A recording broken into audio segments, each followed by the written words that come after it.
Assalamu alaikum, dear students. How are you all? I hope you all are doing good by the grace of Almighty Allah. Welcome back to new lesson with Kids Spoken English.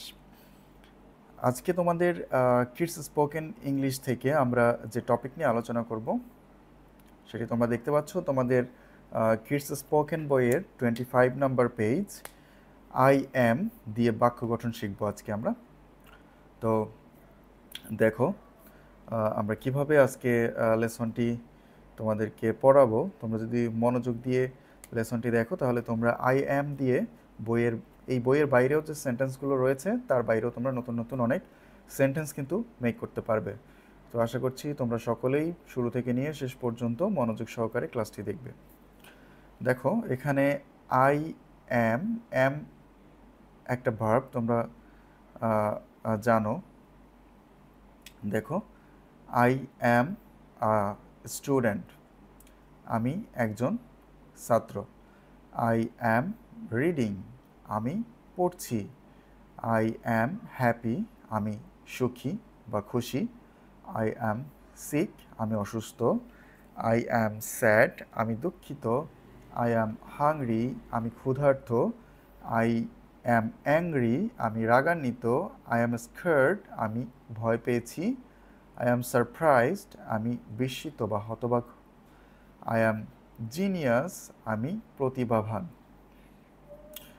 দেখতে পেলে তোমরা এখান থেকে কতগুলো sentence আমরা শিখলাম, তাই না? এখন আই অ্যামের সাথে যদি আমরা নতুন আরেকটা ওয়ার্ড যুক্ত করি তাহলে কিন্তু নতুন আরেকটা সেন্টেন্স হয়ে যাবে। যেমন আই অ্যাম ব্রিডিং, এখানে দেওয়া আছে। I am swimming, I am playing, I am happy, এখানে তো আছি। I am angry, I am scared. এভাবে তোমরা যদি নতুন নতুন ওয়ার্ড তোমরা যুক্ত করে কিন্তু নতুন সেন্টেন্স এখান থেকে তৈরি করতে পারবে।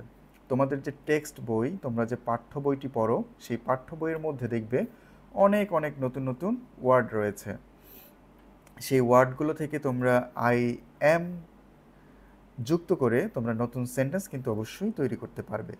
এবং যত বেশি নতুন সেন্টেন্স তৈরি করবে তোমাদের এই যে কিডস স্পোকেন ইংলিশ শেখার যে পরিধি, এটা কিন্তু ততই বেশি বৃদ্ধি পাবে। তো তোমরা অবশ্যই বেশি বেশি করে নতুন নতুন সেন্টেন্স তৈরি করবে। অ্যাট লিস্ট তোমাদের 10টা সেন্টেন্স তো তৈরি করবেই। তো তোমরা গত ক্লাসে, লাইভ ক্লাসে, আমাদের ক্লাসে যে তোমরা পারফরমেন্স করেছো সেটা কিন্তু বেশ সন্তোষজনক ছিল। তোমরা কিন্তু নতুন সেন্টেন্স মেক করতে পেরেছো। তো নতুন নতুন সেন্টেন্স মেক করার চেষ্টা করবে এখান থেকে। দেখো এখানে প্রয়োজনীয় কিছু ওয়ার্ড মিনিং দেওয়া আছে। স্টুডেন্ট, ছাত্র, স্মাইল হাসি, হ্যাপি সুখী খুশি, সিক অসুস্থ, স্যাড দুঃখিত, হাংরি ক্ষুধার্ত, অ্যাংরি রাগান্বিত, স্ক্যার্ড ভীত, সারপ্রাইজ বিস্ময়, জিনিয়াস প্রতিভাবান। দেখো 26 নাম্বার পেজ আমরা এখান থেকে কি শিখবো? ইজ অর আর দিয়ে বাক্য গঠন করা শিখব। দেখো কি আছে। হি ইজ মাই ব্রাদার, সে আমার ভাই। হি ইজ মাই ফাদার, সে আমার পিতা। শি ইজ মাই সিস্টার, সে আমার বোন। শি ইজ মাই মাদার, সে আমার মা।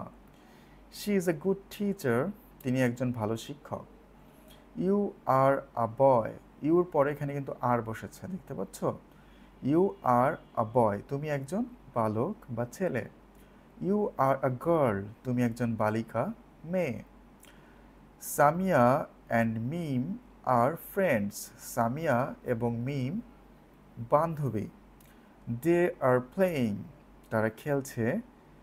মায়া ইজ আ স্টুডেন্ট, মায়া একজন ছাত্রী। তো তোমরা দেখতে পেলে এখানে ইজ এবং আর ব্যবহার করে আমরা অনেকগুলো সেন্টেন্স আমাদের এখানে দেখতে পাচ্ছি আমরা বইয়ের মধ্যে। তো আমরা যেটা করব সেটা হচ্ছে ইজ এবং আর ব্যবহার করে নতুন নতুন কিছু সেন্টেন্স তৈরি করব। যেমন he is my brother, he is my father যেমন রয়েছে, তেমন এখানে বলতে পারি he is my uncle, he is my cousin. এভাবে কিন্তু আমরা অনেক নতুন নতুন সেন্টেন্স মেক করতে পারবো। দেখো he is a good teacher, তাহলে এখানে আমরা কি বলতে পারি? He is a good player, he is a good boy, he is you are a good boy. এখানে কি বলতে পারি? You are a good girl. এভাবে কিন্তু অনেক সেন্টেন্স তৈরি করা যাবে, তাই না? তোমরা যেটা করবে এখান থেকে ইজ এবং আর ব্যবহার করে 10টি নতুন সেন্টেন্স তৈরি করবে। দেখো আমাদের 27 নাম্বার পেজে কিছু ওয়ার্ড মিনিং দেওয়া আছে। এখান থেকে নিয়ে ব্রাদার ভাই, ফাদার পিতা, সিস্টার বোন, মাদার মা, টিচার শিক্ষক, বয় বালক অথবা ছেলে, গার্ল মেয়ে অথবা বালিকা, ফ্রেন্ড বন্ধু, প্লে খেলা করা। তো তোমরা এই ওয়ার্ডগুলো পড়বে। তোমরা যদি প্রতিদিন 5টা করে শব্দ পড়ো, সহজ সহজ শব্দ ইংরেজি ওয়ার্ড যদি 5টা করে ওয়ার্ডের অর্থ মুখস্থ করতে পারো তোমরা কিন্তু তাহলে চিন্তা করে দেখো তো 2 দিনে তোমরা 10টা ওয়ার্ড শিখবে, 3 দিনে তোমরা 15টা ওয়ার্ড শিখবে, 4 দিনে তোমরা 20টা ওয়ার্ড শিখবে, 5 দিনে 25টা, 6 দিনে 30টা, 7 দিনে 35টা ওয়ার্ড শিখবে। তো তোমরা যদি এক সপ্তাহে 35 নতুন ওয়ার্ড শিখতে পারো, তোমরা এক মান্থে কতগুলো ওয়ার্ড শিখতে পারবে চিন্তা করতে পেরেছ? অনেক ওয়ার্ড, তাই না? তোমরা যদি এভাবে নতুন নতুন ওয়ার্ড প্র্যাকটিস করতে থাকো, নতুন নতুন ওয়ার্ড শিখতে থাকো, তাহলে তোমরা প্রতি মাসে অনেক ওয়ার্ড শিখে যাবে এবং তোমরা যখন একটা বছর পার হয়ে যাবে তখন তোমরা আরও কত ওয়ার্ড শিখতে পারবে, তাই না? অনেক অনেক শব্দ শিখতে পারবে। তো তোমাদের যেটা করতে হবে, এই যে ওয়ার্ড প্র্যাকটিস করার যে অভ্যাস, এটা কিন্তু তোমাদের এখন থেকেই গড়ে তুলতে হবে।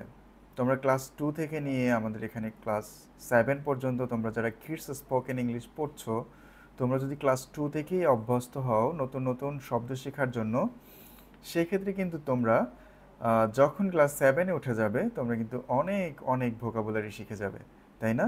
সব থেকে কষ্টের বিষয় কোনটা জানো? যে ভোকাবুলারি আমরা মনে রাখতে পারি না। এজন্য আমাদের কি করতে হবে? বেশি বেশি প্র্যাকটিস করতে হবে।